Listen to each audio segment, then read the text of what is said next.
Hey guys, welcome back to the Kool-Aid Podcast. Welcome back to another video. Welcome back to another latest news roundup. But guys, before we get started on the video, we talk about the latest news regarding Barcelona. Make sure to follow me on all of my social media platforms. Everything is posted down below in the description. Go over there and check me out on all my social media platforms. That way you guys can stay up to date with everything that I do on the channel. But guys, let's get straight into it and let's talk about Joao Felix. Barcelona want to sign Joao Felix the same way Atletico signed Griezmann. Barcelona plans to offer a low fee, 30 to 40 million, for the Portuguese player. If the offer is not accepted, they'll consider forcing a loan for another season, possibly with a purchase option included. And this is reported both by Efi Polo, who works for El Mundo Deportivo. And just continuing on that, as basically as the post said before, Barcelona will look for like a lower offer, and then they will try to negotiate with Atletico Madrid. And if they don't accept, they will give the option for a loan. Now, my quick thoughts on this whole situation on the Joao Felix is that we already know that the relationship between Joao Felix and Atletico, it's absolutely broken, and we did see that after the weekend's game against Atletico Madrid, where Joao Felix, he basically celebrates, uh, you know, I wouldn't say the disrespectful way, but just saying like say, hey, like this is what you guys missed out on. He basically celebrated like that, basically applauding the Camp Nou crowd, the Blaugrana crowd. And we all know the words between Antoine Griezmann and Joao Felix, from Marcos Llorente to Joao Felix, from Simeone to Joao Felix. None of them have, like, I would say, like, positive words for Joao Felix. We do know that that relationship with Diego Simeone is absolutely broken, and so I don't see any way Joao Felix wants to stay at Atletico Madrid unless he is forced to, basically. Joao Felix, he does want to stay at Barcelona, and Barcelona, they want to sign him. But the problem is that Atletico, they're asking for way too much money. The previous reports were saying that the Atletico Madrid wanted to 70 to 80 million for Joao Felix, which I think is absolutely absurd. I Number one, I don't think Joao Felix is worth anywhere near that price, and it's crazy to think that they paid over 100 million for him.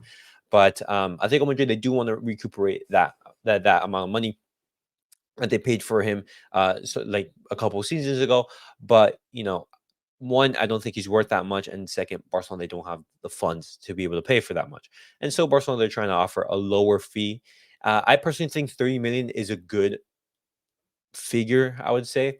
And anything over that, I wouldn't be paying that for Joao Felix unless he ups that consistency and tremendously, because Barcelona, they have other options.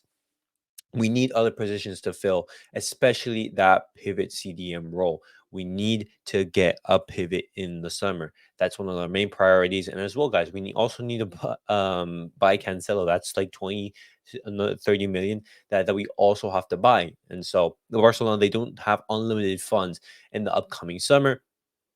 And so we need to spend wisely, and spending anything more, I would say, than 30 million for Joao Felix, I don't think that that's the right option. But guys, let me know your guys' thoughts on Barcelona's intent on signing Joao Felix. Do you guys want him to sign Joao Felix? I know, me personally, I wasn't a fan of him coming into the club. But for example, if he's coming on a loan and I'm not paying insane wages or an insane amount of money for him, I think he's a good talented player to have in the squad. The consistency of Joao Felix has been always been the thing in question. His talent, he is a very talented player, but it's that consistency. But if he can be consistent, and chip in some very important goals, and if he's not like a problem to the wage bill, I perfectly welcome Joao Felix. Well, guys, now talking and moving the conversation to Ferran Torres. This is a player who is in basically the opposite side of this spectrum. This is a player who is looking for an exit. Ferran Torres wants to leave Barcelona. The player is tired of his status as a substitute, and the arrival of Vitor Roque will not help his situation. In addition, relations between the player's agent and Barca management are not good, and this is reported by us. And just continuing on with the news, just basically reiterating that his stance. Ferran Torres spoke with Xavi to maintain his commitment and has insisted that he does not want to leave at least until the end of the season. He is comfortable with the team and the club. The rumors reached him, and he wanted to close the issue. So for now, guys, this is an issue, of course. He isn't satisfied, of course. He has that competitive nature. He wants to be playing every minute, as these professional players they should be. But Ferran Torres, at least until the end of the season, he's going to be remaining at the club. We don't know what's going to be happening in the summer, but he is a potential player that could be leaving. Now, we did bring him in from Man City for around 50 million euros, and most of that we are paying back. And so if we can recuperate, I would say the majority of those funds, maybe like roughly like 30 million. I think that would be a good option for Barcelona. Personally, I'm not a fan of letting Ferran Torres go because I think he's a good impact sub and a good player to bring off the bench. A player who can rotate and give some rest to the starters. I don't think, for example, he is a player who would be starting week in and week out for Barcelona. I don't think he's shown that throughout his tenure at the club, but he is a player who I think would be very well and work very well in the squad. And that money that we get from Ferran Torres, we can also use for Joao Felix or Cancelo potentially. And lastly, guys, I want to talk about Vitor Roque because I don't think that the arrival of Vitor Roque is going to necessarily harm Ferran Torres. I think it's most likely going to harm Lewandowski because Vitor Roque works more of a striker. I'd be more looking at Ferran Torres to be his competition to be either Rafinha, Lamine Yamal, or Joao Felix. I believe that's his competition. I don't think Vitor Roque is his competition. And so I wouldn't necessarily be worried about that. But also, if his relationship between like the Barca management isn't good, then I don't know where to go from there. But guys, let me know your guys' thoughts on Ferran Torres. Would you guys want him to leave? I personally don't, unless a good offer arrives. 30 or an offer of 30 million and upwards, because he is a good squad player, and those type of squad players they're hard to find. And it's going to be a blow for Barcelona, and then they're going to have to go out into the market to see who's available for that price. And now, guys, moving on to the last topic of the day, I'm going to be talking about Inigo Martinez. He did pick up an injury in Barcelona's warm-up against Atletico Madrid, and let's talk about it.